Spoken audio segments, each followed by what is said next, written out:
The following news flash is brought to you by the Lone Star Lowdown, providing your daily bulletins for the commodities market.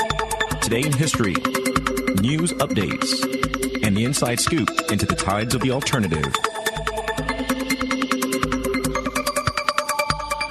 Markets for Wednesday, the 20th of April, 2016, are currently trading with gold at $1,253.14 an ounce, silver $17.14 an ounce, Texas crude $41.08 a barrel, and Bitcoin is currently at about 440 U.S. currency.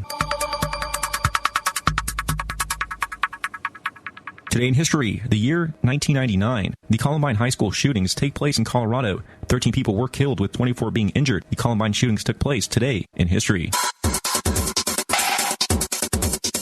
In recent news, Treasury Secretary Jack Lew is expected to announce later today that Harriet Tubman, the African-American abolitionist most famous for her role in helping slaves escape through the Underground Railroad, will soon be the new face on the $20 bill, with the U.S. founding father Alexander Hamilton remaining on the $10 paper note. The new $10 bill is set to be unveiled in 2020. The timing for the production of the new Harriet Tubman $20 bill, however, is yet to be announced. More than a dozen criminal charges have been filed today against 3 officials in Michigan as part of the months-long investigation into the lead-contaminated water crisis in Flint. The charges are the first from the government catastrophe, which has potentially exposed roughly 100,000 residents to lead-contaminated water. As a result of this, which many are calling criminal negligence, the crisis has led to an investigation of the possible links between the tainted water and a dozen deaths from Legionnaire's disease. In 2015, local, state, and federal authorities through the Drug Enforcement Administration's controversial cannabis eradication program uprooted roughly 4.1 million cultivated marijuana plants in all 50 states as compared to the 4.3 million plants in 2014. While federal spending on the program has remained roughly the same at $18 million in the last few years, it tallies out to roughly $4.42 per plant. This DEA's program provides funding to 128 state and local law enforcement agencies to search for, seize, and destroy marijuana being grown across the country. Much of the money for the program comes from the Justice Department's highly controversial and constitutionally questionable asset forfeiture fund. However, at least 2 states have declined to accept federal eradication funds last year, Alaska and Colorado, where marijuana is now legal. 4 states, including even the District of Columbia, have legalized marijuana for adult use, with several other states hoping to follow smoke this year. With an ever-growing opposition from researchers, lawmakers, doctors, and the general public calling on the federal government to change course on marijuana policy and save us all some money. This is Rick Brody with your lowdown for 4/20/2016.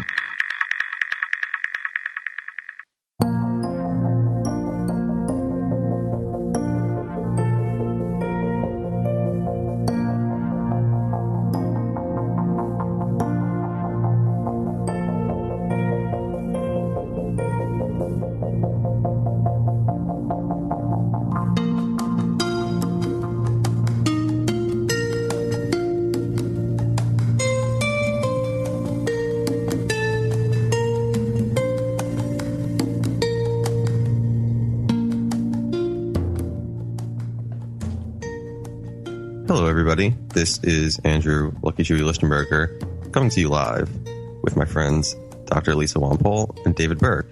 We are today in the Principality of Monaco, France. Kind of an interesting place to be. It is Sunday, April 24th, 2016. We just arrived today, and we are going to play the EBT Grand Final at the Monte Carlo Bay Hotel and Resort. And Ryan, how are you doing in Austin?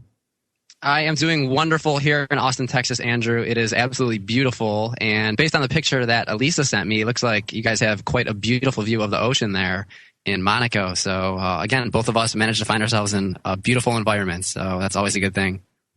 Yeah, we really do. It's pretty phenomenal, the view from our balcony. We, got incredibly lucky with the rental property we have.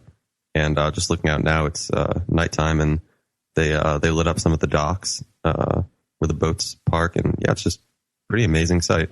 Yeah, we have a pretty amazing view of the horizon, and for all those that are keeping up to date the new trend of is the Earth flat or is the Earth global round, I can say there seems to be no curvature on horizon line, and we can see an incredible horizon line. And on the flight, we took a 30-hour flight from Sydney. And we went from Sydney to Singapore, from Singapore to London, from London to France, then from France to Monaco. And at that time, at all heights, there was no curvature. No curvature on the horizon line. Yeah, no visible curvature. We actually asked one of the flight attendants to ask the pilot if he has to adjust the flight path for the curvature, but didn't receive a response. Yeah, we seem to be firewalled on that response. But there has been on YouTube testimony from what may be actual real pilots and also rocketry engineers saying there is no adjustments for curvature on the Earth. And also, the rumor is a country actually voted that the scientists voted that the Earth is now flat as far as they're concerned, and they've gone back to a geocentric, which is Earth-centered mapping system, rather than a heliocentric, which is the sun mapping system. And I must say, Andrew, just having some fun looking at the geocentric flat Earth system as far as mapping seasons and the time zones, it actually makes things very, very simple. Yeah, I agree. Looking at it seems logical at first glance, and I'm definitely interested to continue doing research on the topic. Yeah, but for all those out there who still stick to the heliocentric round Earth ideas, there is a competition. You can go online and you can search. If you can prove the world is a globe and we get gravity by spinning, then you can win a cash prize. And apparently the prize has been going for now about 15 or 20 years, where no one has been able to yet prove that the world is a globe. Wow.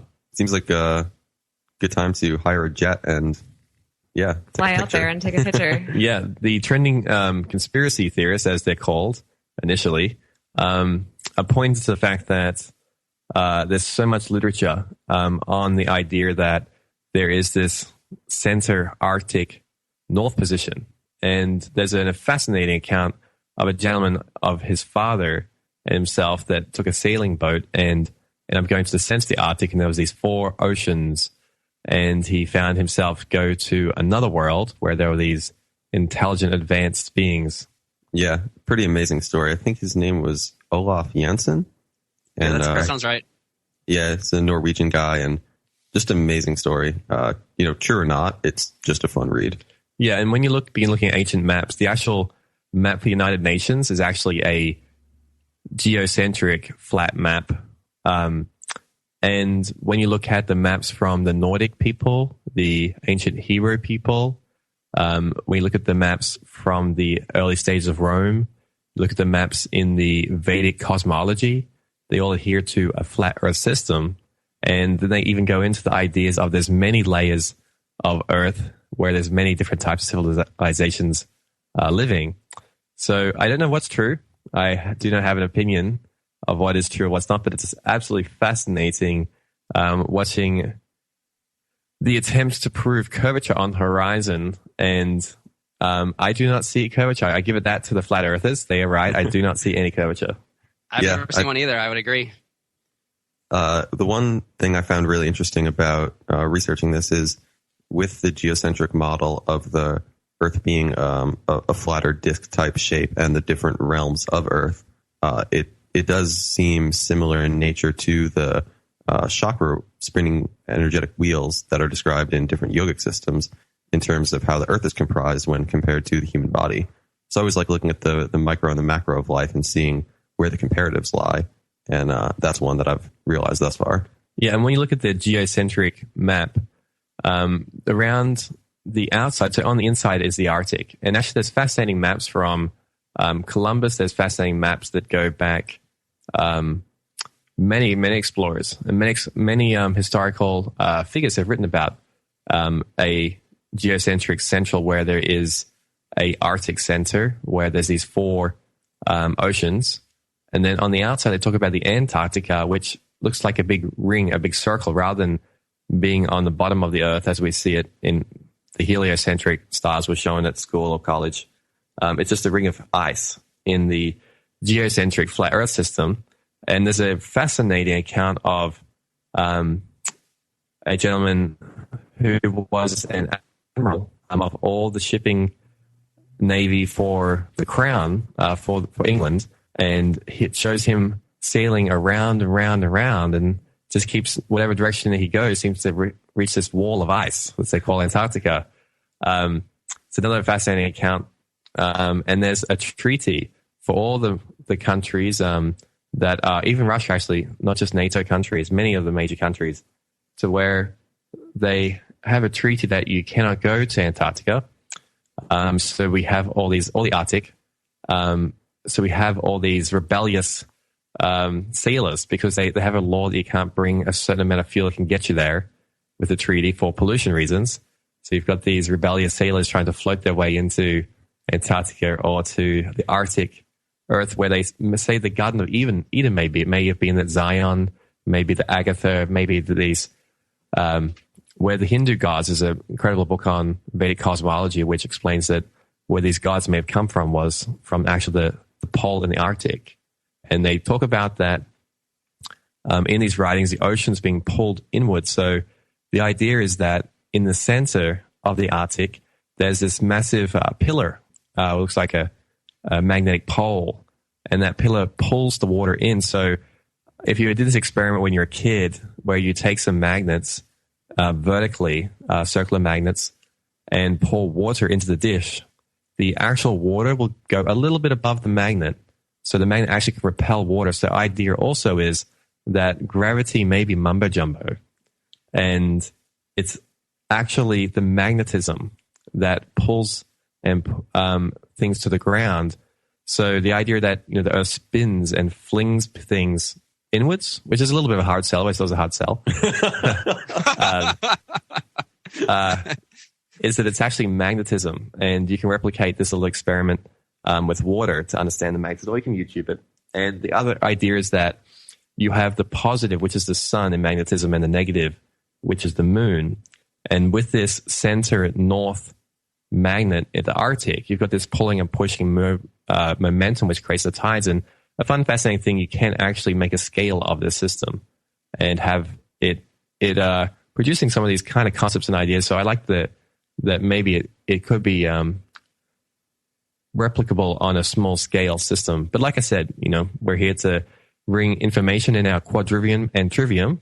Yes, absolutely. Our problem-solving mechanisms. Our 3-pass, 4-pass, it went about last week, which is, and we get to give this processing output of a conclusion, but we ask our listeners all around the world to fascinate yourself and join the entertainment of some of the incredible YouTubes, especially Olaf's journey, apparently, of going and meeting the gods inside of the Earth. And then you've got also the admiral of the U.S. forces who went to Antarctica and apparently had a military group in Operation High Jump after World War II, larger than the military in World War II, that he commanded. And apparently, according to this Russian documentary, his military was defeated in a couple of relatively short minutes.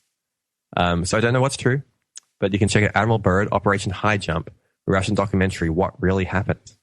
Wow. I just want to add one more point about gravity.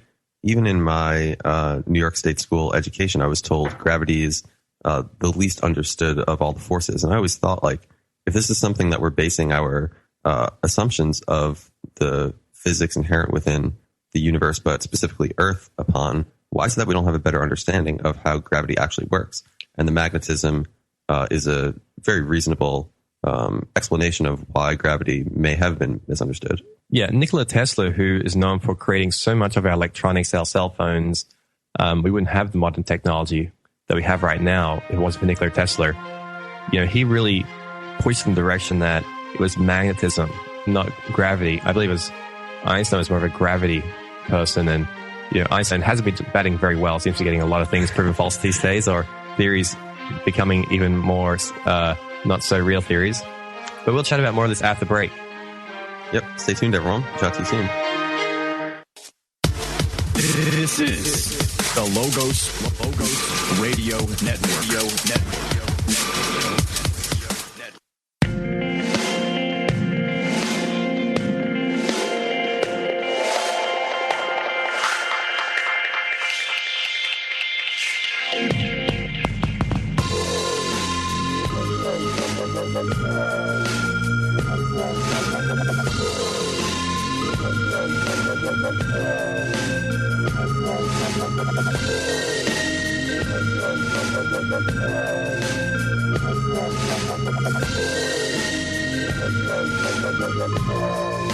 follow the immortal path, meditate on the formless form, student of the art of war, slayer of the mode of ignorance. I follow the immortal path, meditate on the formless form, student of the healing way. The Dharma wheel is spinning, the golden age is rising, the Dharma wheel is spinning. Hello, everyone. This is Nourishment for the Spiritual Warrior. It is Saturday, April 23rd, and it is 2:20 here in beautiful Austin, Texas. This is Ryan Metzel. My lovely guests, friends, co-hosts, and spiritual warriors are in Monaco right now. And with me in the studio, I have a lovely guest. Her name is Carolyn Constantine. And if you want to check out her website, it's reviveu.net, REVIVEU.net. And before we get into maybe some health and wellness stuff, I think everyone is loving our flat earth hopping. And you had something you wanted to chime in about the mystery spot, I think. So could you let us know a little bit more about that, Carolyn? Absolutely. So I lived in California for 8.5 years, and I had the privilege of visiting the mystery spot. It was actually not very far from where I lived. It was one of those funky places. You passed it all the time. You saw signs for it. You thought it was like an amusement park or something, and something that you really don't believe. And one time I was laid off, so we were trying to find things to do that didn't cost a lot of money. So one day a bunch of us jumped in the car and we went to the mystery spot. And it's back in the Santa Cruz Mountains. And you go up this windy road and you go back in this funky area. And you pay a small fee and you get this tour. And they do all these little experiments. And well, whatever you believe about it, whether it's magnetism or gravity or woo-loo or whatever it is definitely entertaining. And went in there and actually had pictures taken standing almost sideways. You look like you're falling, but you're not falling. It's the weirdest sensation. So I don't know exactly how it is. I think there's a lot of theories, but definitely if you're in Northern California, check out the mystery spot in Santa Cruz. It's worth the price of admission. When you say you're standing sideways, are you actually like standing on a wall type of thing? Yeah, you're actually standing on the floor of like this little wood cabin that they have right near the spot. And it looks like and feels like you're going to fall over, but you're not. Oh, it's pretty crazy. I have some pictures of it from way back. So Carolyn, would you say like if I'm standing upright and that's to the ground, that's 90 degrees, like a what are the drawing squares you'd used at high school? What degrees approximately do you think you're standing compared to 90 degrees? Oh, like half that, like 45 degrees. Yeah, yeah, it's really funky, really funky. Yeah, I remember like there's an interesting quote of a gentleman. He's talking about how science is now so twisted, where it's very much about getting results for special interest groups and not really looking at the permanence of independent science, because there's no funding for that in many countries. But he talks about how they're twisting the truth so much that your eyes are now seen as deceiving you. So they're making up, down, and down, up. And I was just thinking about, the simple things where if I take a magnet and I have some iron filings, those iron filings can defy gravity through magnetism and lift up off the ground. Or it's the same thing. You put some iron filings on a piece of paper and the magnet underneath, and you can pull those iron filings around. So when we look at how magnetism affects water, how can push and pull water affect water, and your body is made up of a lot of water, then if they have the right conditions, then yes, of course you could stand at 45 degrees with magnetism. However, when we take a ball and we spin it really fast, everything flings off the outside. It's like when you're a kid and say you made a pancake mix with a blender, and then you take the blenders out and you just turn it on outside the dish. Everything just flings outwards. It doesn't fling inwards. There's even an amusement park ride, Dave. Would you ever go on one of those amusement park rides when you're little, where everyone gets in there and then it spins really fast and everyone gets stuck to that wall? You stick to the wall and they drop the floor, because normally, right, you would just be sitting on the floor, but they drop the floor and you're literally stuck to the outside. So why are we all now just sticking to the outside of this magical round Earth? Yeah, it's called the Gravitron, I believe, that ride. And it's interesting, biblically, before the Copernicus model, it was all about a flat Earth. And it gets really fascinating. There's in Latin, you can read a story in the library in England, and the translation and research onto the idea of Antarctica and groups living down there was furnished to Dr. John Dee, who at the time was thought to be the librarian of the crown. And even before that, it talks about King Arthur sending a group of soldiers down to negotiate and do trade with these groups down in the Antarctic area. And they described the sheer ice. And then when you actually look at the Admiral Byrd testimony from Operation High Jump, and those who don't know Admiral Byrd because of some of the, I guess, the historical cleansing during state education these days, he was considered to be maybe America's real Indiana Jones. This guy got so many awards and acclamations for exploring. And he was an admiral, and he was given a fleet, like I said before the break, apparently larger than the fleet used in World War II. And he went up there, and he was interviewed before he went up there and said, look, Antarctica is the most important place for science. It has incredible amounts of resources from oil, coal, minerals. And then after this Operation High Jump happened, a treaty was signed that no one's going to go there. And basically the public is firewalled from going there, observing, taking a look till 2000 and I think it's 70. So basically by the time most people are not going to be here anymore, that were the ones who initially were a part of Operation High Jump, or the people who were taking into account the file information that was found from that project. The treaty you're talking about is the 95. Antarctic Treaty. Yeah, the Antarctic Treaty, which was put into force in 1961, and I believe there's 53 countries, it looks like, as of 2016. So it's a scientific preserve. You can't have any military there unless they're military doing, their own experiments and maybe their own negotiations. However, you've got a whole entire ring around the area patrolled by military.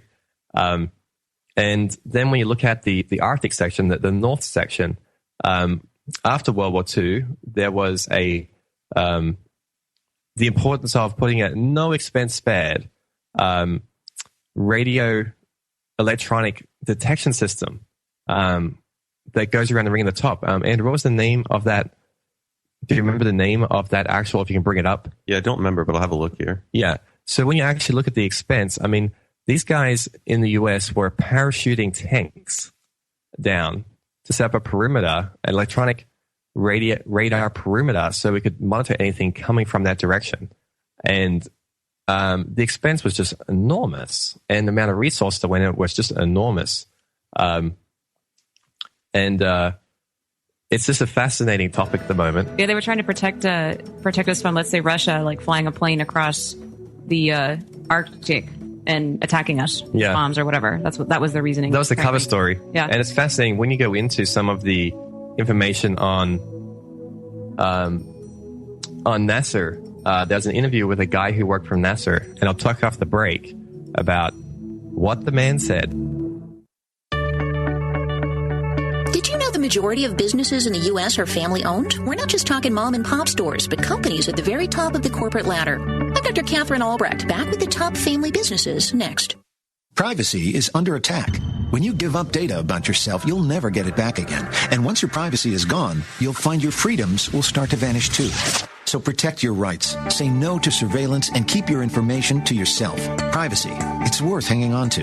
This message is brought to you by StartPage.com, the private search engine alternative to Google, Yahoo, and Bing. Start over with StartPage. When it comes to business, blood and money really do mix. A whopping 8 out of 10 American businesses are family-owned. They contribute nearly 60% of the nation's economy and employ nearly 2/3 of the U.S. workforce. Many of the firms in the S&P 500 are family-controlled, and they're doing great. They're more stable, and they inspire more commitment and trust in their employees. The biggest family-owned business is, surprise, Walmart. Next comes Ford, Cargill, Koch Industries, Carlson Companies, Comcast, and News Corp. Rounding out the top 10 is the sweetest of them all, Mars. M&M's, anyone? I'm Dr. Catherine Albrecht for StartPage.com, the world's most private search engine.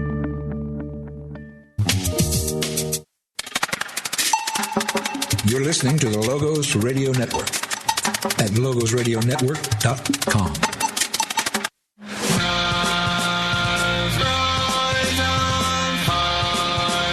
We have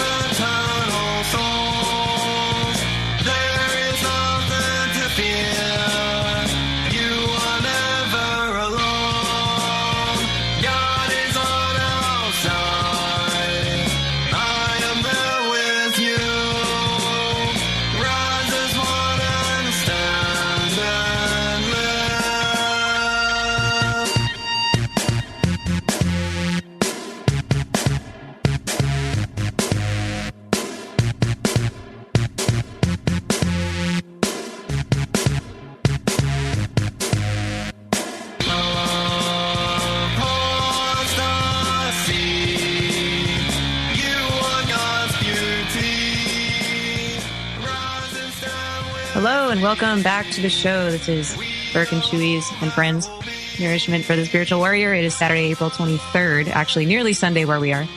It's about 9:30 at night, something like that. We're still getting used to changing time zones. But we were trying to figure out the name of this Arctic military installation, and I found it on Wikipedia. It's called the Distant Early Warning Sign, Distant Early Warning Line, or the DEW line.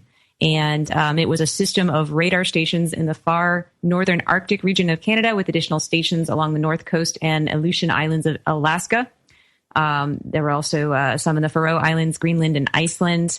And it was set up to detect incoming Soviet bombers during the Cold War and provoke early warning of any sea and land invasion. And it was operational from 1957 to 1985, according to Wikipedia.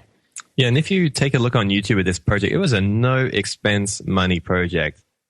It was incredible, the amount of money they spent. And NASA is getting pretty much under fire at the moment from a lot of researchers around the world and scientists. A lot of the allegations are being made by scientists. But in short, for our listeners around the world, NASA is an American space agency. And NASA is classified as a military program. So that means that every document is censored and checked before it is released to the public. And there's allegations of doctoring of NASA photos, whistleblowers from within the agency of doctoring of photos. And basically, the allegations are always pointed towards that the photos the public gets are just CGI pictures. The allegations are that NASA doesn't release actual photos.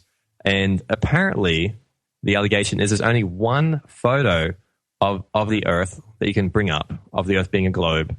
And under investigation, they're showing that this may be CGI, because when you do CGI Photoshop and you cut and paste the clouds, they're showing the same type of cloud pattern repeating itself. And they want to know why there's not more photos. Some of the other allegations, there's a scientist who works in special projects at NASA, and you can bring up on YouTube and this interview. And this gentleman asked in his testimony, he said, look, I asked my senior person, hey, in NASA, he states, did you guys lie about a couple of things? And apparently the guy said, we didn't lie about a couple of things. We lied about everything. And of course, there is the documentaries about, did we ever really go to the moon? And there's an interesting Russian documentary where they absolutely pull apart very, very methodically, from the astronaut suits to where the lighting is on the moon, the footprints, how the gravity would work. There's motion stop on the film showing they're attached to strings, the astronauts bouncing around.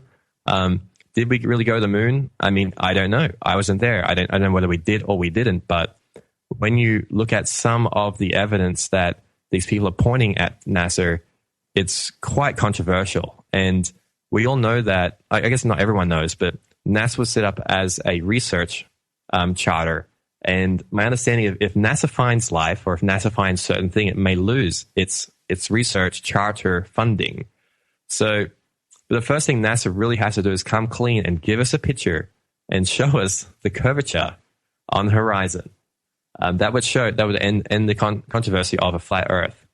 If NASA were to find life on other planets, why would that defund them? Wouldn't that be encouragement to continue searching? You would think so, but things are done quite backwards. And apparently in the charter, it was set up to find these things. And once something is found, we have to have a new charter. But I mean, we're talking about a government historically where we're not exactly following the Constitution these days in the executive branch.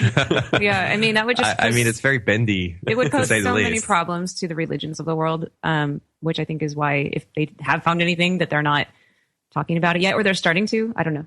I mean, when we look at the religions of the world, most religions actually support exopolitics, which is the word where they're using to have the scientific community on board. But I mean, the Vatican has come out and said, yes, if there's other things, also the Vatican said, how can you limit God? Like if God is omnipresent, how are we going to say, oh, God's limited to this concept or that concept?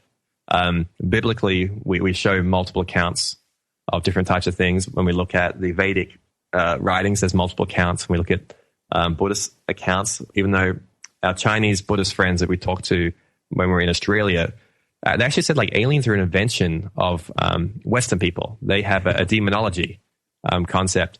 But back on to more of the flat Earth, when you look at the Mayan depictions of Earth, it's flat and it has the 4 rivers.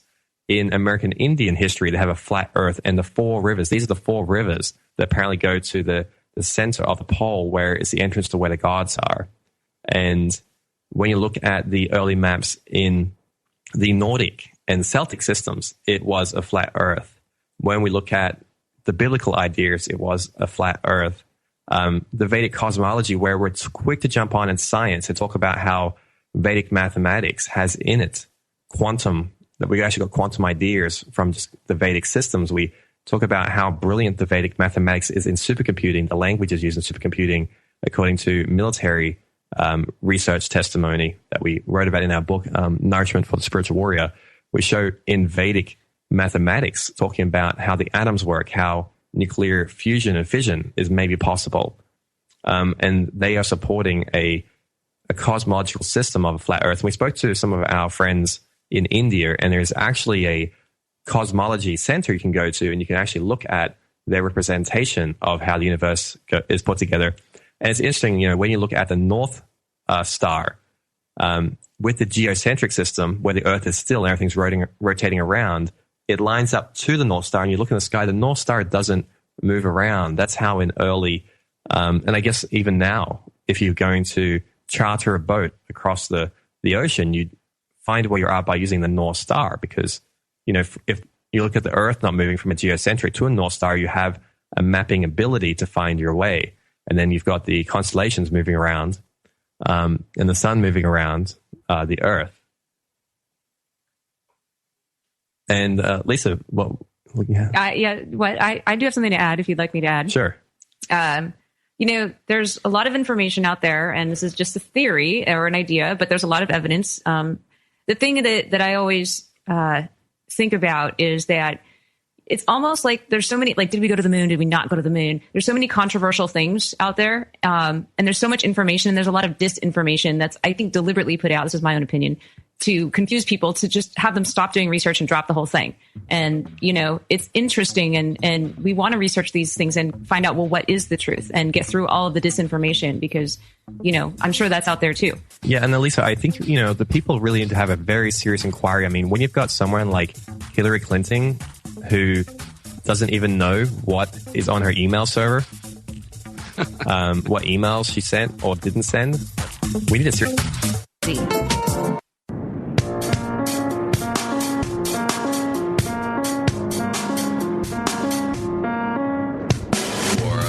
descends to the earth, a time where the mind is defined and confined. We the people need to realign with the divine. A government for the people, by the people realigns. No more taxation without representation. It's time for the people to have their say, no longer the prey. Aligned with truth, there's nothing we cannot do. Divide and conquer lies and false promises. These are the archonic weapons of hurtful decay. The abundance of the earth is the perfect technology, and the golden age is now.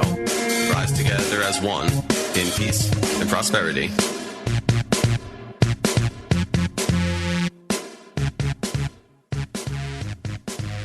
Hello, everybody. We are back on the air. This is Andrew Lucky Chewy Lichtenberger. We were chatting about some of the possible possible videos that support the flat Earth idea before the break, and just wanted to mention a couple of those. One is Vedic Flat Earth Cosmology, and if you type that into YouTube, it's uploaded by Eric Dubay. And the other one is you can find the text version of Olaf Jensen. He was the Norwegian explorer. Him and his father apparently went in their boat and through the wind and the storms, and evidently ended up in the center of the earth. But it's transcribed by him and read out by someone who found it interesting enough to post on YouTube.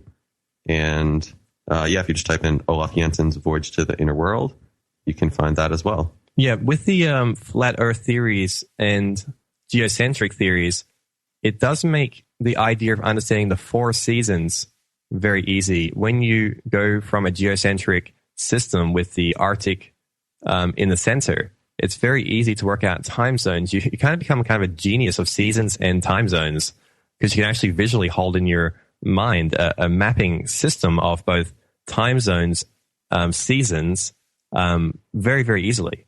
The confusion just falls away. And that's one thing I do enjoy about the idea of a geocentric model. And with the North Star not moving, the idea also in some of the Vedic cosmology points towards that the electromagnetic force that holds the Earth together may be an electromagnetic energy they call like an invisible river that flows from the North Star through all these planets, going straight through the Earth.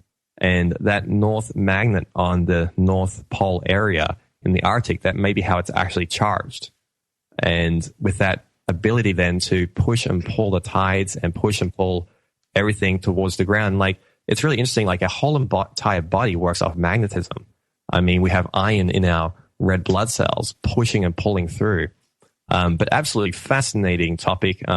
We look forward to bringing a couple on from the scientific side of the flat Earth, and we'll try to bring on the group that has put up money for close to 2 decades for any scientist to be able to disprove a flat Earth system.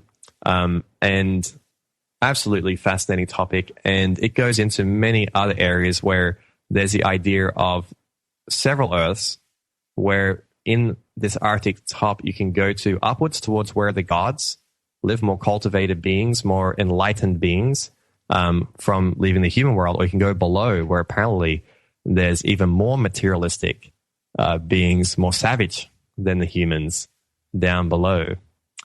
I have just a last thing to say, or question actually. I thought that gravity basically is magnetism. It's 2 objects pulled towards each other, and the only reason everything falls down to the Earth is because the Earth is so much bigger than, let's say, an apple that falls to the Earth. But in essence, the Earth and the apple attract each other.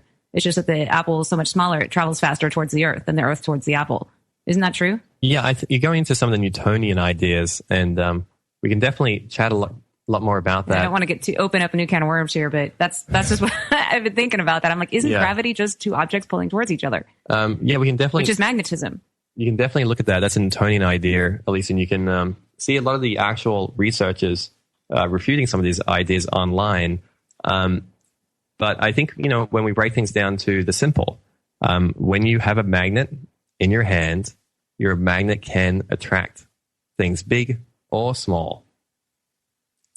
But Ryan, can you bring our guest in, and can you give us a bit of a background on our guest, or have our guest bring her background in, and she can share some of the great information you've let us know about that she has to offer some of the people in the international community and the Austin community.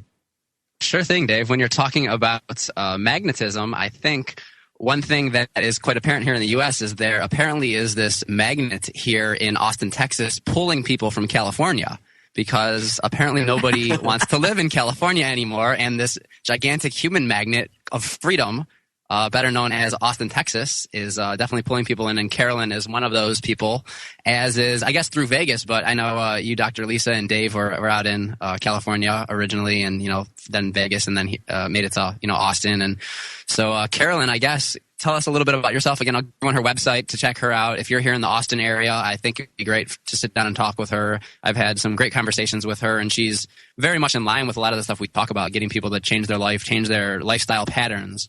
And her website is reviveu.net. It's REVIVEU.net. So, Carolyn, I guess tell us a little bit about yourself, maybe your past, what got you started, and the move from California to Austin, and what you're hoping to bring to the city. Absolutely. First of all, I want to say thank you to all of you for having me on the show and giving me this opportunity. I'm super excited to be here and talk about what I have a passion for, and that's food, fun, and fitness. So I'll start in the way back. I'm actually from Allentown, Pennsylvania, and I was born and raised there and lived there until I was 35. And then I made the Mecca to California, and I lived in California for about 8.5 years. And I've been in Austin for a year. And so if you do a little math there, you can probably figure out how old I am. Well, we won't go into that. Is that flat Earth math or round Earth math? You never know where you may end up. Well, it depends, and you're going to come up with a different number either way, right? So, as far as moving from California to Texas, I was in the corporate world in California, and I absolutely loved it. I enjoyed my job. I loved living in California. I lived in Silicon Valley. I thought it was the greatest thing. I thought it was the end all. I thought I was going to be there forever, and just absolutely loved it. And at a certain point in my career, I had the opportunity to leave and start my own business. And I did that because I had a micromanager for a boss that just really, really affected me so much that I had to get out of the corporate world. So I decided to leave, and I did a little soul searching, a little bit of personal development, actually a lot of personal development. And I decided to become a lifestyle coach. And I had always had a passion for food and fitness, and kind of coached people all along my entire life, almost without realizing it. I mean, even when I was in the corporate world, people were always coming up to me, "Oh, what are you eating?" or "What are you training for?" and what are you doing? And what is that? And it just seemed to be a natural affinity for me just to help people with that. So when I left the corporate world and decided to start coaching and created my business, figured out what direction I wanted to go in, I started seeing California very differently, almost from the outside in. And although it was an awesome place, a beautiful place, there was so much to do, so many cultures to experience and different types of food to experience, I felt like I was living in a bubble. And I decided, you know what, I need a change. And this isn't where I want to start my business. It just didn't feel right. So about a year ago at Easter, I came to Austin to visit a friend and absolutely loved it so much. Within less than 3 weeks, I had packed up and put everything in a U-Haul and put the dog in the car and drove out here. That's amazing. Yes, I am another one of those California transplants, but I can say it has been the greatest move ever. I absolutely love Austin. It's just an incredible place. I love the energy, and I love the food and the fitness here too.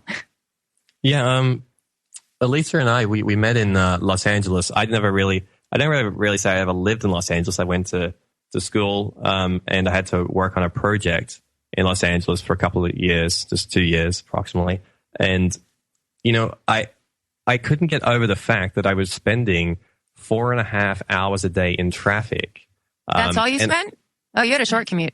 Yeah. And yeah. I couldn't get over the fact that so are millions of others.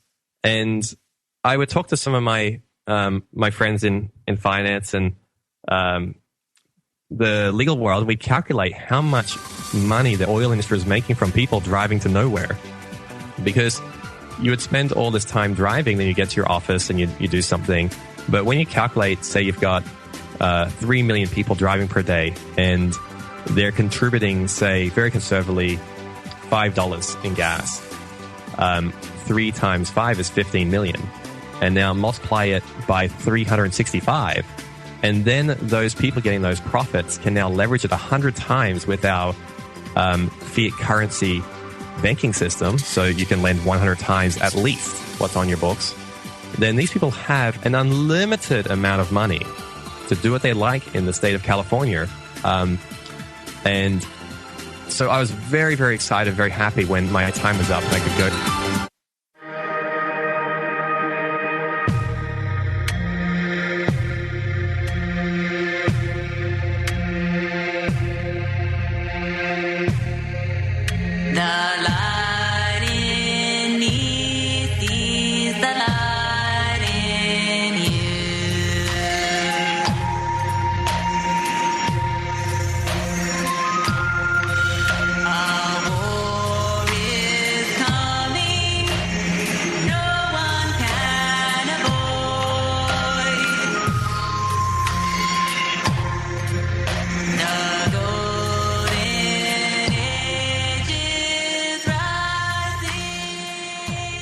Welcome, everyone, back to Nourishment for the Spiritual Warrior here on the Logos Radio Network.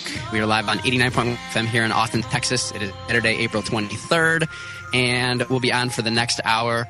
I also wanted to give a shout out here to libertystickers.com. They made some amazing banners for us. We had a wonderful event this past weekend, and we named the brand new studio. It's now called the Brave Cave.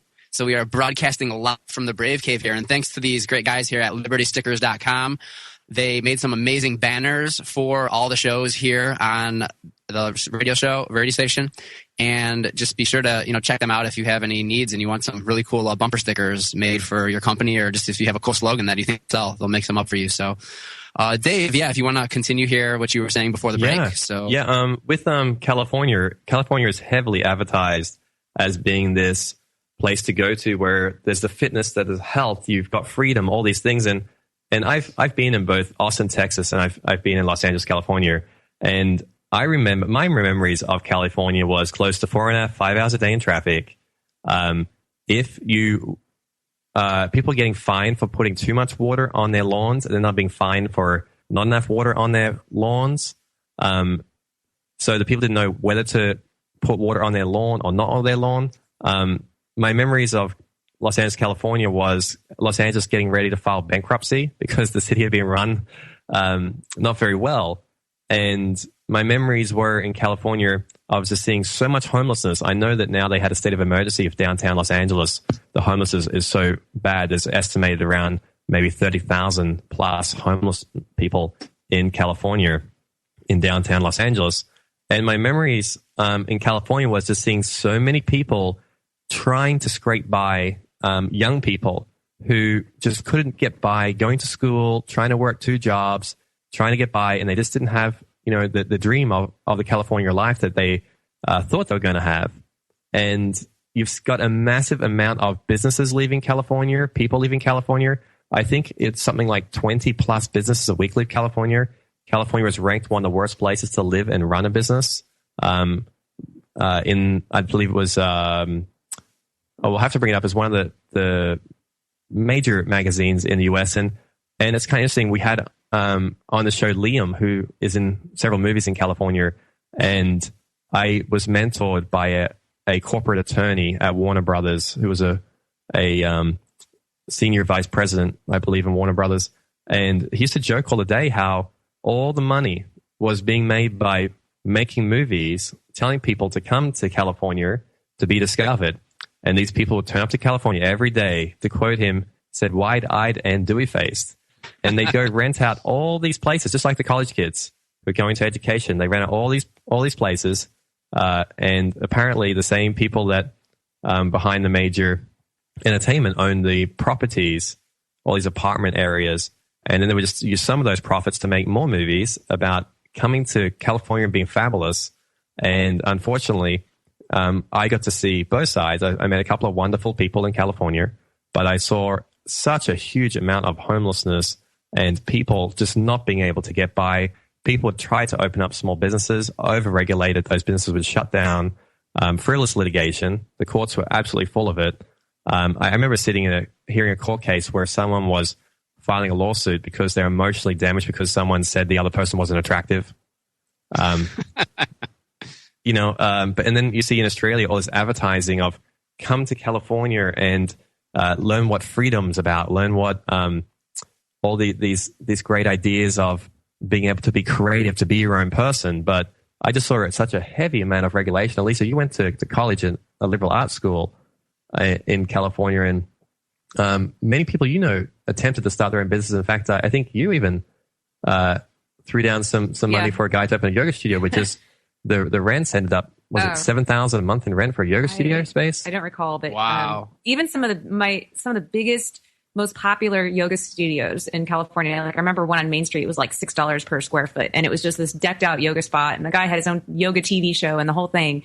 But it closed, and my sister was like, "Oh, it was my favorite yoga place, and it was always so busy. Why did they close?" And I know why. We all know why, because the rent was just too much. $6 a square foot, and it was huge. And you just can't sell that many yoga classes. It's just... when you're making that much money from cars burning gas, like when you're making billions and billions of dollars from forcing people to drive in traffic, then, what's the incentive to give people the opportunity to have these small businesses? And that's one thing I love about Austin, Texas. I mean, Austin, Texas, there are so many incredible, thriving, family-owned businesses. It's like a 1950s America. It's like, and it's really inspiring. Like just with our guest talking about how she's moved to Austin and experiencing Austin. And so, with moving to Austin, what are some of the things you've noticed that have been really encouraging with starting your new business, Caroline? First of all, the people. People have it's amazing. The networking here is amazing. For one, you could network morning, noon, and night. Quality networking. And everyone truly wants to help everyone else. Everyone is really interested in what you're doing. People want to connect with each other. What was so impressive to me is that people actually want to meet in person here. And that might sound a little crazy, but coming from California, everyone was so quote unquote busy all the time. I had best friends that lived 10 minutes away. Or stuck in traffic. They're trying to get That's there. why they're busy all the time. That's why they're busy. But I had best friends that lived 10 minutes away, and I never saw them because we just couldn't coordinate when to get together. Here, yeah, I had a friend, Carolyn, who was working in senior management in Disney, and he had a 3-hour commute every day from work and back. He would get to the gym at 11 p.m. I'd meet him there, and because it took him so long to drive, so that's like 6 hours a day of driving. So what's your quality of life there, though? Yeah. I mean, not worth it. And he was a wonderful guy, fantastic, creative guy. And he's like, I have to do this for my career. And he'd get to the gym and he looked like he was dying. And I was thinking, I don't know whether you should work out today or you should just like sit and meditate on your life. But you're saying, Caroline, people love to meet in person. And I can say that in Australia, when we're in Dublin, what's that other country? Oh, when we're in London, people love to meet in person in these places, and you really get a great feel for someone, and you get to take the time to understand them as a person and their journey, what interests them. The light in me is a light in you, as we say in yoga, and you get to actually have that sense of community and that unity where you are a part of something together, and you're there to create something that can ease the pain and suffering of lives, and you can create something that can create the magic of being a human on this incredible little flat or globe, depending what perspective you have, Earth. I have a I'm glad question. you mentioned about the sense of community, because that was one thing I felt that I had lost living in California all those years. And when I moved to Austin, I wanted to become a part of the community again. And I was really amazed at how quickly that you can do that here and how much people embrace you, and you're able to go out and really do so much here.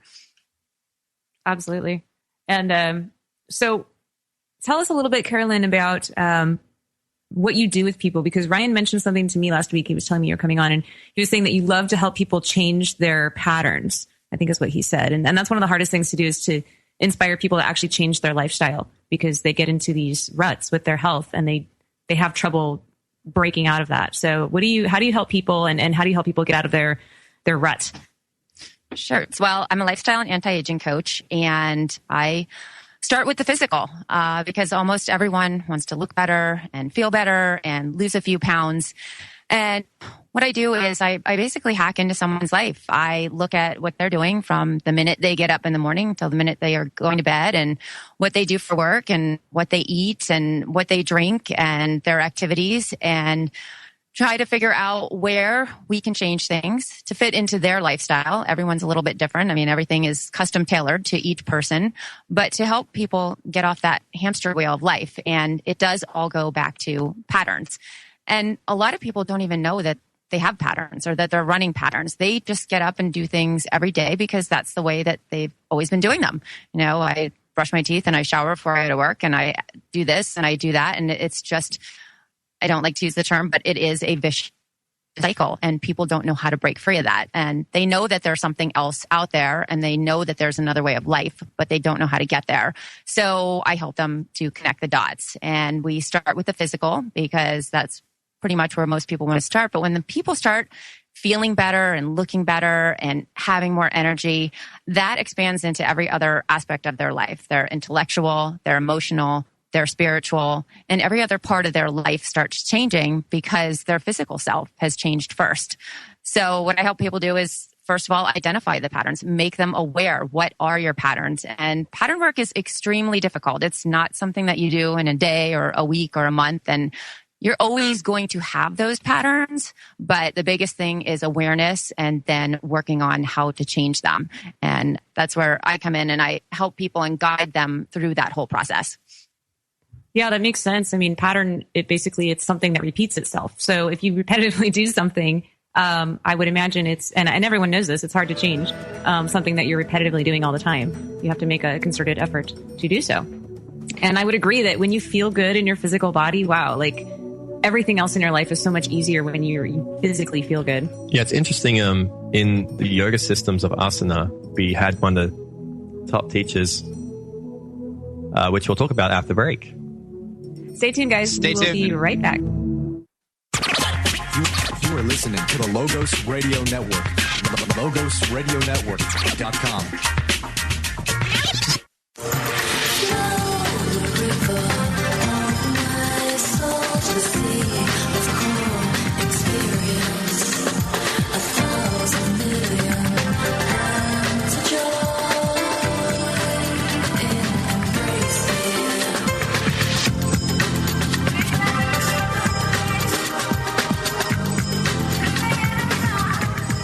Hello, and welcome back to Burke and Lucky Chewy's Nourishment for the Spiritual Warrior, here with Dr. Elisa Wampole. No one's ever called me that before. Nothing but sweet nothingness was on this show. We're in Monaco, enjoying the principality, Andrew, of Monaco, which is we are a little thriving community. They just had the tennis tour. I believe it was an ATP tour, or is ATP Australian Tennis Pro? Well, I don't watch very much tennis. The ATP is a whole tour, so it goes all over the World world, Tennis Tour here, and this world #1 tennis player. What's his name, Andrew? His name's Djokovic. And he's not a joke, right? No, it's not a joke. It's actually it's a pronunciation thing. It's like DJOKVIC, I think. But he's apparently opening a vegan restaurant in the Principality next week. So kind of an amazing resonance. I did hear about that. That's great to hear. Are you guys going to be there for the grand opening? We'll be there. We'll be there for the grand opening. The local community is all telling us it's like one of the big talking points in the Principality at the moment. And fascinating, we were at the Aussie Millions playing poker, Andrew and I, with Dr. Elisa, during the Melbourne at the same time the tennis tournament was going on. And I believe he play in the final, Ryan, against one of the other top ranked players, and he absolutely decimated the field.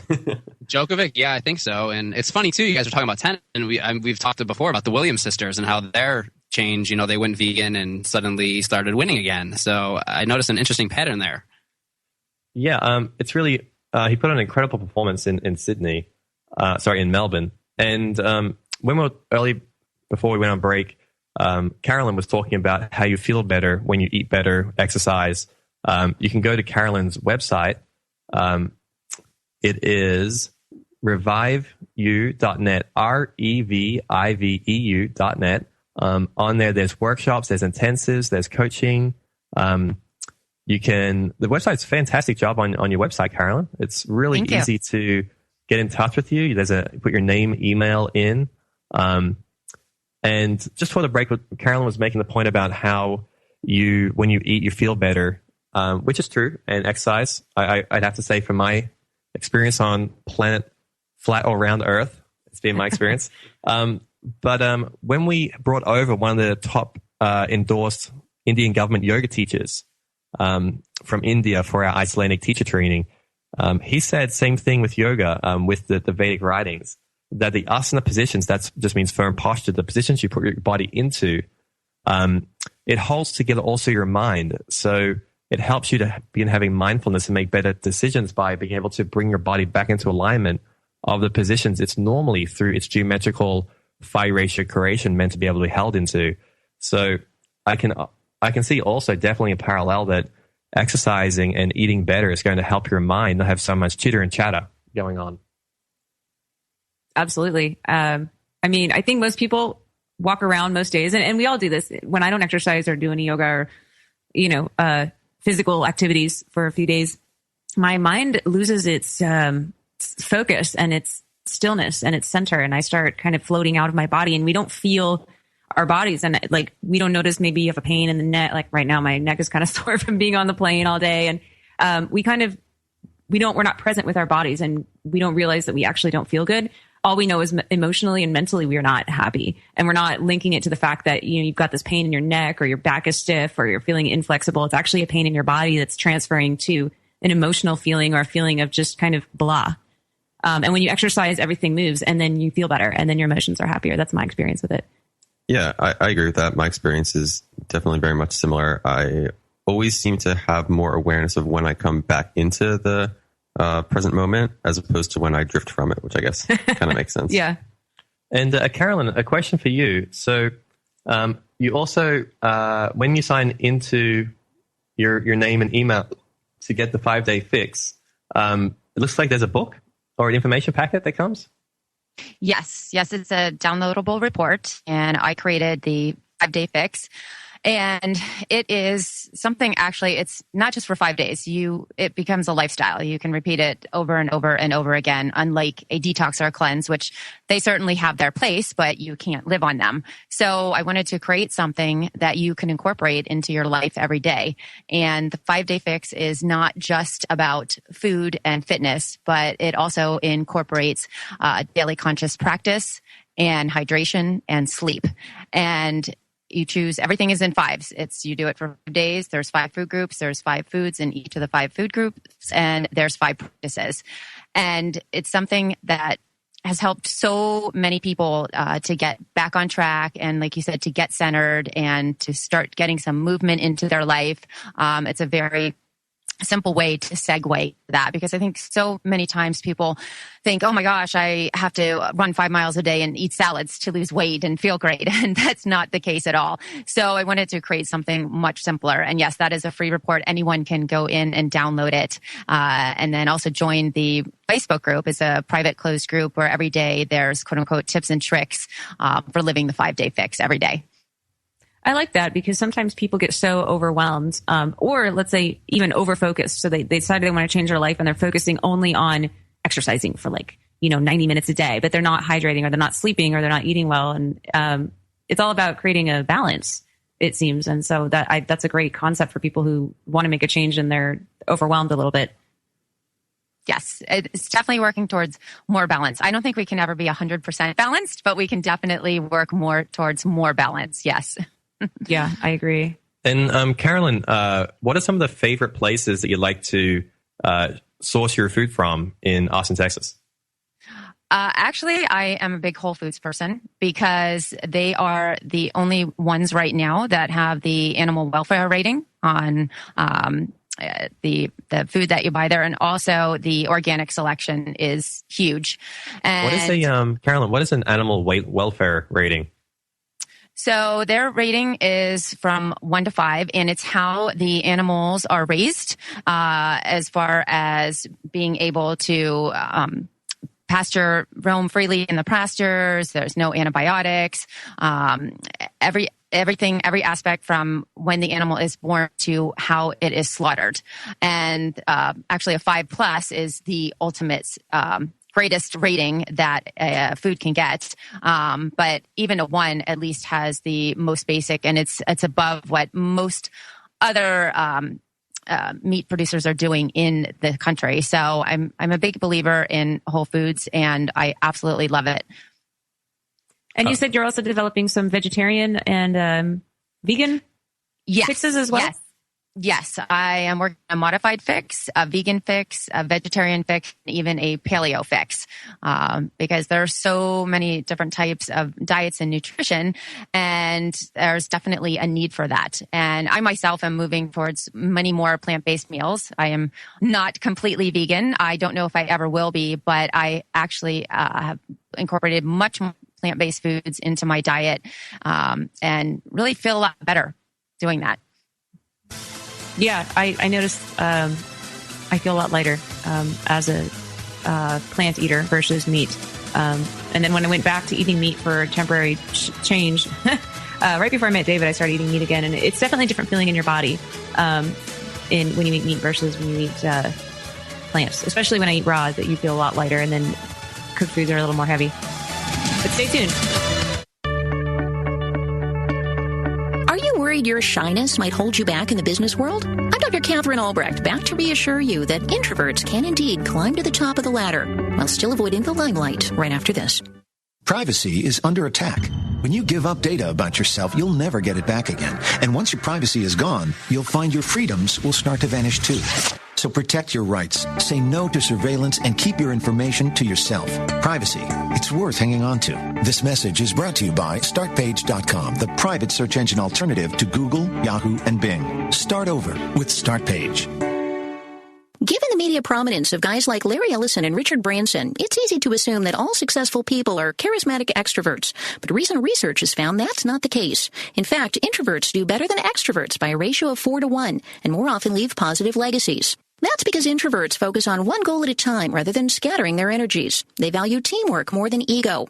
They're not threatened by high-performing colleagues, and precisely because they're not in the limelight, they find it easier to admit their mistakes and change course when needed.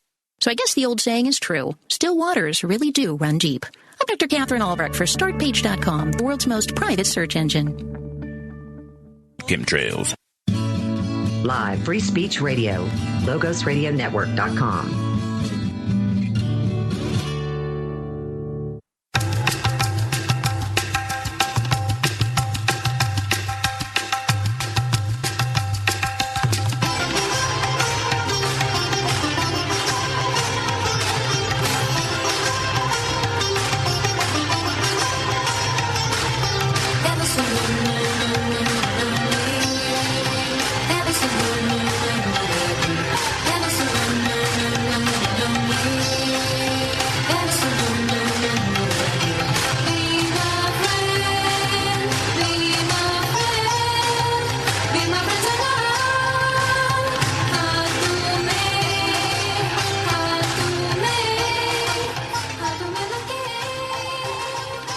Welcome back to Nourishment for the Spiritual Warrior here on this beautiful Saturday afternoon here in Austin, Texas. I have my lovely guest, Carolyn Constantine from ReviveU.net on the show. And we were talking a little bit before the break about Whole Foods. And on the break, we talked a little bit about, I guess, some of the things Whole Foods is doing good. And one thing that I am definitely very interested to see is when they start labeling all the GMOs. They announced by 2018 that all the products in the U.S. and Canada stores must be labeled if they contain genetically modified organisms. So I don't know if that is the case. I may be putting forth a prediction. Monsanto may not be in existence in 2019 once everyone stops buying all the products that have the GMOs in them. So definitely looking forward to see if Whole Foods actually follows through with that, or if, they run into a big problem, as Andrew put it, printing stickers. And Ryan, kind of interesting, I was going through some of the Ukraine bailout offers for our international listeners. With Ukraine, they've been offered both a bailout from Russia, which I think was about $15 billion, and then the IMF American interests of about $17 billion. But apparently the Ukrainian constitution has that the people will always have access to organic, unadulterated foods.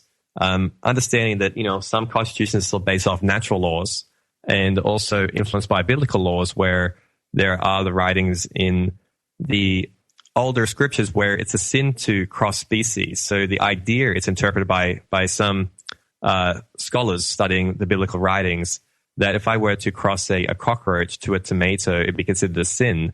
So people of this biblical interpretation and follow these type of religious ideas, they do not eat, food that has been cross species, which we know in modern times calling genetically modified foods. So you'll find a lot of Christian groups and Jewish groups and Essene groups and Hindu groups, and these groups and your groups don't do it for religious reasons. And the Ukrainian constitution has apparently built into it that the people will always have access to unadulterated organic foods. So according to some of the people reviewing the documents that the IMF bailout does have a pro-biotech agriculture clause, which would see possibly the end of Ukrainians' organic food. While we look at the offer from Russia, a lot of people in the national community are very aware at the moment that Russia actually has banned all GMOs, that Russia is now a 100% organic country. And if you don't have enough land to grow your own food, the Russian government will give you land for you to be able to grow your own organic food. And so Russia, you could see from their viewpoint of being very pro-organic, maybe now the most pro-organic country in the world, the bailout that they offered Ukraine was that Ukraine would always still have access to organic, unadulterated food. So Ryan, there's actually a couple of little great stores you can get organic food from in Austin, Texas. I know that Wheatsville has some great produce and local produce there. Any other trending areas at the moment? There is a new store I actually just met the owner with at the Veg Fest. I believe it's called Rabbit's Food Grocery, and it's an all-vegan store, which is pretty cool. So I definitely think it's worth checking out. That's on 2210 South 1st Street in Austin. I believe it's the only vegan grocery store that they have here in Austin. I also personally like Sprouts. If you're looking for something consistent, Wheatsville is great, but sometimes for the actual produce, if you're going to actually be doing your juicing, it's very expensive for some of the produce. And I'm not exactly sure if that's, I don't know exactly the reason for that is, because I think it's the same organic trucks going around dropping off the produce at Whole Foods and Sprouts and Wheatsville. So I tend to get a lot of my produce just from Sprouts because they usually have incredible prices if you're buying large amounts and consuming a lot of, vegan, vegetarian food such as we do. If you're doing a lot of avocados and juicing, your cucumbers and celery, I'd say Sprouts by far is the best for that. And, I really love Wheatsville. They do an incredible job at making some prepared foods that taste absolutely delicious, amazing vegan, vegetarian options, and that also don't have, the canola oils that you'll see all over the place in Whole Foods there in their prepared bars, and a lot of just amazing tastes and flavors that they make with a lot of organic ingredients at Wheatsville. So I think utilizing all of them for their strengths, you can have an incredible selection of food. And don't forget Juiceland, too. Juiceland is amazing. It's on every corner here. And they actually just came out with a new a burrito I had yesterday. It's like an organic wrap with all organic food in it. And, so you can get some pretty good dishes there, some of the quinoa along with the juices. So I definitely love the selections here in Austin. Just unbelievable. Gets better every day. And does HEB have any organic options? HEB does. I was actually very surprised a couple times I've gone in there because usually Whole Foods closes at 10 and I always would go to Wheatsville because Wheatsville's open till 11. The Sprouts near me on William Cannon is also open till 11, which I think is kind of cool.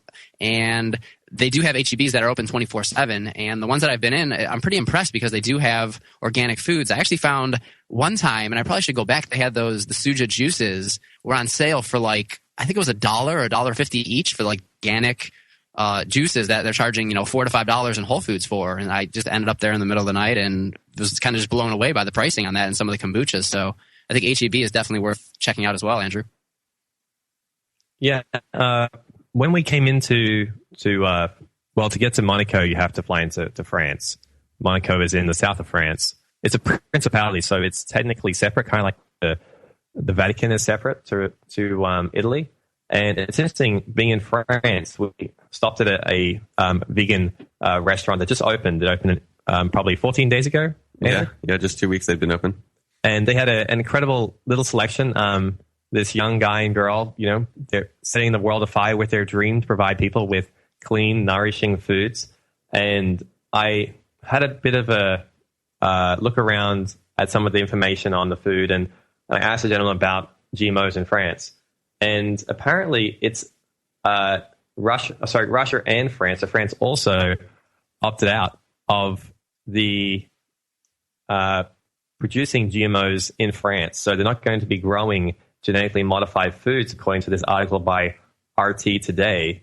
And it just says basically another article that France is to use a European opt-out scheme to ensure a ban on the cultivation of genetically modified crops in the country remains in place, it said on Thursday.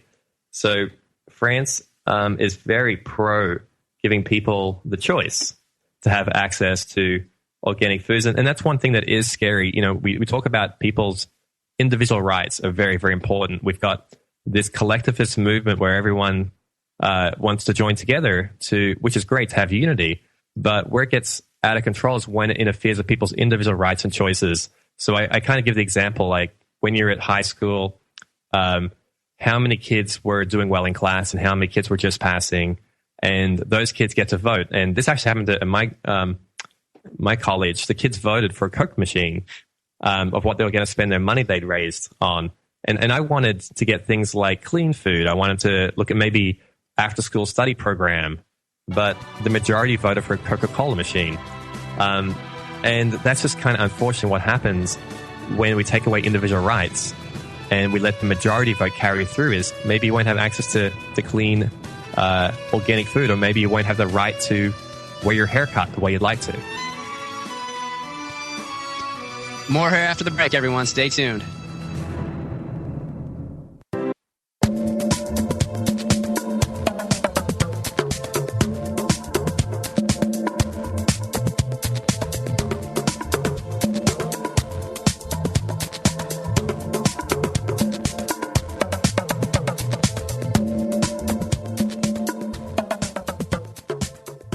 Hello, everybody. This is Andrew Lucky Chewy Lichtenberger. We are back live on the air. I just wanted to share the name of the restaurant we stopped by today. It's Keju. I'm not sure if I'm butchering the pronunciation with my American accent, but it's C-A-J-U, and it's on Rue St. Clair. And the part owner, Julian's very nice guy. The lady working there was very friendly as well, and they're very health conscious, pro-organic, it's an all-organic restaurant. They have some really great flavor combinations in their dishes. I thought everything was prepared thoughtfully, and it was a great experience. Yeah, with France, they're really into their organics. They have banned, according to the RT report, the growing of GMOs in their country. And it's kind of interesting, GMOs, according to this article from SeattleOrganicRestaurants.com, GMOs are banned in 30 other countries. And within the United States, you don't have labeling, as we're talking about, and Whole Foods may label things in 2018. I'll just read the first paragraph from this website in the United States. Wake up, America. Your dinner is banned in 30 other countries. While most countries in the EU have banned GMOs or require GMO labeling, the pesticide and biotech companies spent $46 million against the will of 90% of all Americans to keep GMOs hidden in our food supply. And you can read the full article at SeattleOrganicRestaurants.com. And so I wanted to ask our guest, Caroline, if you have a great story you can share with us about someone who you've coached and who's changed their life for the better because of changing their patterns and their lifestyle and their diet, or can you tell us a little bit about someone you've worked with? Yes, absolutely. So actually, one of my first clients, David, in California, we had worked together in the corporate world, and I had left the corporate world and we stayed in touch, and he called me up one day and he said, "Hey, I'm thinking of doing this detox cleanse with these pills and these powders and this and that." And I said, "Hey, why don't you try my system first?" And he went and thought about it for a day, and he, I guess, weighed the consequences. He said, "Okay, sign me up." So David was 50 pounds overweight, basically a couch potato, tech guy. He had 2 young children, and he wanted to be around for his kids and to also be able to uphold the demands of a corporate career, because he wanted to advance in what he was doing, and he wanted to change his life. And David didn't know anything about healthy or clean food. He didn't know anything about fitness or working out. However, he was extremely coachable. So he started with the physical. We started very slow, changed just a couple things in his diet, couple supplements. He started walking, and I would check in with David every day. And each week we would have a conference call. And because we both lived in Silicon Valley, I was able to actually go and work out with him and go eat with him and go to the store with him and go to restaurants with him. So I was able to see this transformation. And David started feeling so good that he actually signed up for a Spartan race, which was really just huge. I mean, I wasn't even doing Spartan races all the time. I've competed in the past, but not Spartan races. So he started feeling so good that he did a Spartan race. So he did one, and then he signed up for another one, and he kept having more successes. Interestingly, somewhere midway through his transformation, I don't want to say midway because I think we're transforming all the time until we die, but he was laid off. And instead of going the route of doom and gloom and getting all upset and worried and sitting in front of the TV and eating a bunch of chips and ice cream, he decided to just up his fitness, up his nutrition, and because he did that, amazingly how it coincided, the energy that came from him within a week, he had 3 companies vying for him and they kept upping the offers. So he could basically choose what he wanted to do and which company he wanted to work for and how he wanted to do it. And that all came from his physical transformation. This was probably about a year and a half, maybe 2 years now. And it has also segued into emotional and spiritual. And David is now working on his spiritual self, which I'm very, very excited about. It was kind of one of the last things that he touched upon. And I mention it here and there, but he kind of came around himself and has really been segueing more into that. And as far as the physical, I think he's now lost 60 pounds. And last year he did a double trifecta of the Spartan races. So that's 6 races. And now he runs 10Ks just for the fun of it. And his life has just changed. And he's now gotten his kids involved. They're eating protein pancakes and smoothies. And he has a better relationship with his girlfriend, great, doing awesome in his job. And he's also created his own community online of encouraging people to lead fitter and healthier lives. So he's just amazing. And it all started with changing his nutrition and his fitness.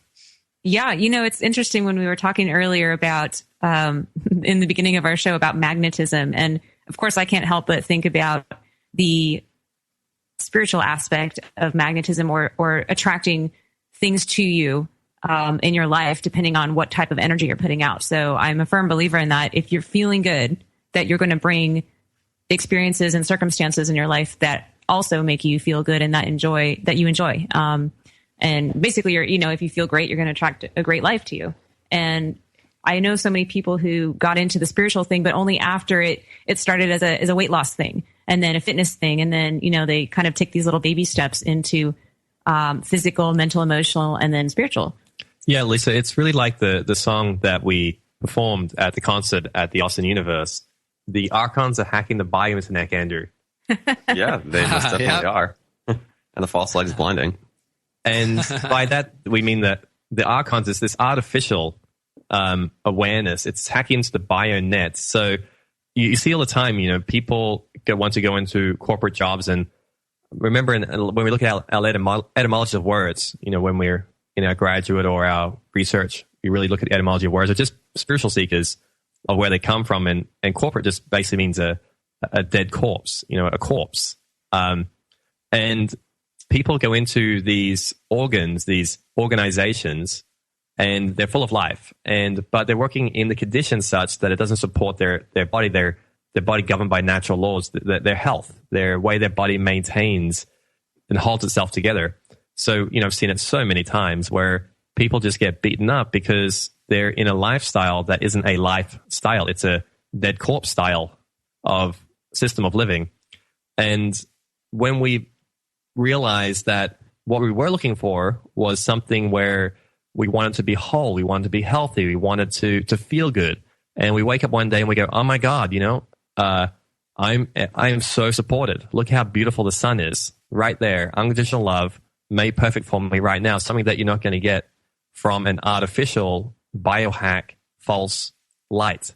You wake up one day and you realize, oh my God, look how incredible the horizon looks. Look how I just had some food that was made perfectly for me before I got here. This green smoothie or this fruit juice or these incredible tasting whole grains provided for me before I got to Earth.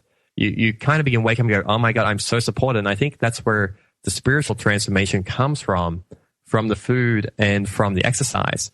You look in the mirror one day and there's that moment like, oh my God, I have this perfectly created body and this perfectly created world that interface so elegantly, so without error together.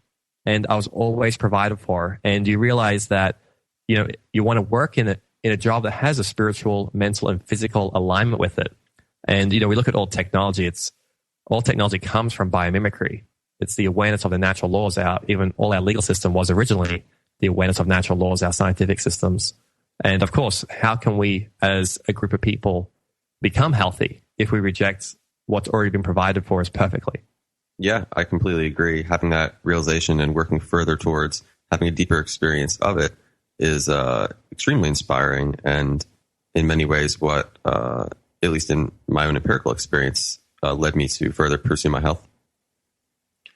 Yeah, I must also say, on like an academic level, I always really enjoyed some of my conversations in the religious colleges because you kind of had that moral compass. If you thought your professor was making something up or indoctrinating you, you always hold them to like more of a god and more of an idealist perspective. So like, where's the truth? Show me the truth. Yeah. So if anyone out there needs some help with achieving a better lifestyle, Caroline, can you give us your contact information one last time, please? Absolutely. Just go to reviveyou.net. That's REVIVEU.net and enter your information. And I look forward to talking with you. All right. Well, thank you so much for coming on the show, Carolyn. It's been great speaking with you. And thank you. Looks like we're about to wrap it up here, guys. Yeah, thank you. And we'll be bringing you once again updates from the Monte Carlo European World Series, Andrew, of poker. Yes, the European Poker Tour Grand Final event. A week from now, we'll be roughly halfway through, and Djokovic's restaurant should be opening up. So it'll be a very interesting, inspiring week, and we'll have more to share with you when the time passes. So thanks for listening, everyone. Thanks for joining us, Caroline. We'll speak to you next week, everyone.